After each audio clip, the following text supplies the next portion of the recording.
Gue tuh selalu heran sama dunia smartphone. Setiap produsen kayak punya anak-anak dengan karakter beda-beda. Ada yang jadi si anak pertama yang ambisius banget, ada yang jadi anak tengah yang fleksibel, dan ada juga si bungsu alias bontot yang kadang diremehin, tapi diam-diam punya satu jurus pamungkas. Nah, di keluarga Honor 400 series, si bontot itu namanya Honor 400 Smart 5G. Honor baru aja ngenalin dia di pasar Eropa, dan jujur aja, gue langsung mikir, oke, ini HP emang low profile, tapi bisa jadi sleeper hit kalau mainnya bener. Sebelumnya, seri ini udah diisi sama Honor 400, Honor 400 Pro, dan Honor 400 Lite. Dua di antaranya, Honor 400 reguler sama Honor 400 Lite udah masuk Indonesia bulan Juli kemarin. Nah, si Smart ini datang terakhir, melengkapi keluarga, tapi posisi dia ada di segmen paling bawah, alias HP yang dibuat buat orang yang nggak mau ribet, tapi tetap mau nyicipin 5G. Dan ya,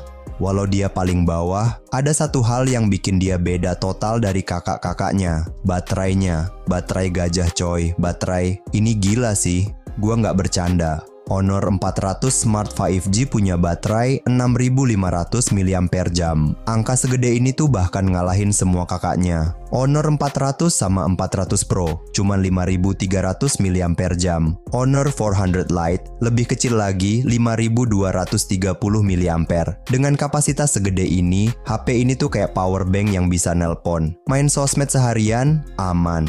Streaming drama sampai 3 musim, masih nyisa. Main game ringan, bisa sampai temen lo nyerah duluan. Dan biar nggak bikin frustrasi, Honor kasih fast charging 35 watt. Jadi, walau ngisi baterai segede ini, lo nggak harus nunggu sampai rambut lo ubanan. Ini kombinasi yang jarang banget ada di kelas segini. Karena biasanya HP hemat budget tuh malah ngasih charger biasa yang bikin kita jadi warga sabar. Layar, nggak premium, tapi nggak murahan. Oke, ini bagian yang mulai terasa kelas bawahnya. Layarnya masih LCD 6,77 inci dengan resolusi 720 x 1610 pixel. Tapi jangan buru-buru ngejudge, dia udah refresh rate 120 Hz. Buat HP yang katanya entry level, ini lumayan gokil. Scroll TikTok, main game casual, animasi UI, semuanya jadi lebih mulus. Brightness maksimalnya 700 nits. Buat di luar ruangan siang bolong masih oke, walau nggak akan seterang AMOLED flagship. Tapi ya, inget, ini HP-nya bukan buat orang yang mau pamer saturasi warna setajam sinar laser. Tapi buat orang yang mau layar cukup enak dipandang tanpa bikin kantong nangis. Kamera, nggak banyak gimmick. Bagian kamera juga kelihatan realistis. Kamera utama 50MP plus depth sensor 2MP. Kalau lo tipe orang yang asal fotonya jelas dan warnanya oke, ya ini cukup banget. Kondisi cahaya bagus, hasilnya detail dan natural. Tapi kalau low light, ya lo mesti sedikit sabar atau main edit biar cakep. Kamera selfie-nya 5 megapiksel. Bukan buat adu selfie sama influencer, tapi buat video call, Zoom meeting, atau sekadar story IG, ini udah aman. Gue malah suka, karena kadang kamera selfie kecil itu bikin muka kita nggak terlalu detail sampai kelihatan semua pori-pori. Performa nggak buat balap, tapi stabil. Mesin di dalamnya pakai Snapdragon 6S Gen 3, RAM 4GB, storage 128GB. Jadi ini HP bukan buat main Genshin Impact setting rata kanan sambil streaming di Twitch. Dia lebih cocok buat orang yang aktivitasnya dominan di sosmed, browsing, nonton film, dan game ringan kayak Mobile Legends setting medium. Kalau dibanding sama saudaranya, ya jelas beda. Honor 400 Lite udah pakai MediaTek Dimensity 7025 Ultra, Honor 400 reguler pakai Snapdragon 7 Gen 3 dan Honor 400 Pro pakai Snapdragon 8 Gen 3 yang kencengnya brutal. Tapi kalau kebutuhan lo bukan speed setara motor balap, si Smart ini udah lebih dari cukup. Apalagi dia udah Android 15 plus Magic UI 9 dan janji update keamanan 5 tahun. Itu penting banget biar HP nggak cepet jadi fosil. Desain.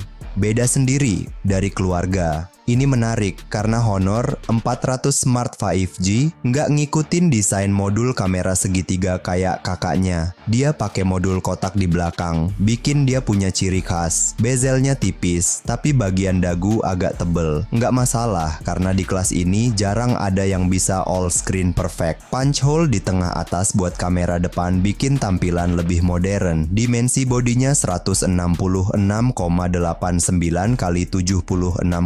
76,8 kali 8,39 mm dengan bobot 189 gram. Bawa baterai segede ini tapi masih di bawah 200 gram. Salut. Dia juga udah punya fingerprint scanner di tombol power, sertifikasi IP64, Bluetooth 5,1, dan port USB Type-C. Jadi walau ini HP entry level, lu nggak dikasih teknologi jadul yang bikin kesal. Harga dan ketersediaan, ini yang bikin deg-degan. Honor belum kasih harga resmi di Eropa, apalagi di Indonesia. Tapi kalau lihat track record, kemungkinan besar dia bakal masuk. Soalnya Honor 400 sama 400 Lite aja udah nongol di sini, masing-masing sekitar 7 juta dan 4 juta. Kalau si Smart ini dibawa ke sini dengan harga yang masuk akal, dia bisa jadi magnet buat pengguna yang mau 5G murah tapi baterai badak. Gua rasa dia bakal main di kelas 3 jutaan atau bahkan 2 jutaan akhir. Kalau bener segitu bisa bikin panas kompetitor kayak Infinix sama Redmi yang biasanya ngasih value monster di segmen ini. Siapa yang cocok beli ini? Menurut gue, ini HP buat lo yang pakai HP buat sosmed, browsing, nonton, dan gaming casual. Butuh baterai super awet. Nggak terlalu peduli sama resolusi layar super tajam atau kamera berfitur canggih. Mau nyicipin 5G tanpa nguras kantong. Kalau lo tipe orang yang tiap hari jauh dari colokan atau sering traveling, ini cocok banget. Kesimpulan, si bontot yang bikin kagum. Honor 400 Smart 5G itu kayak anak bungsu yang kelihatan kalem, tapi sekali dikasih spotlight langsung bikin semua orang ngeh. Dengan baterai 6500 mAh, fast charging 35 watt, layar 120 Hz plus sertifikasi IP64, ini HP bener-bener siap nemenin lo dari pagi sampai malam tanpa drama lobat. Oke, performanya standar, kameranya nggak spesial banget, tapi ini HP tahu banget siapa targetnya. Orang yang pengen HP awet, simple, dan tetap future proof dengan 5G. Kalau harganya pas, dia bisa jadi salah satu rekomendasi wajib di segmen entry 5G tahun ini.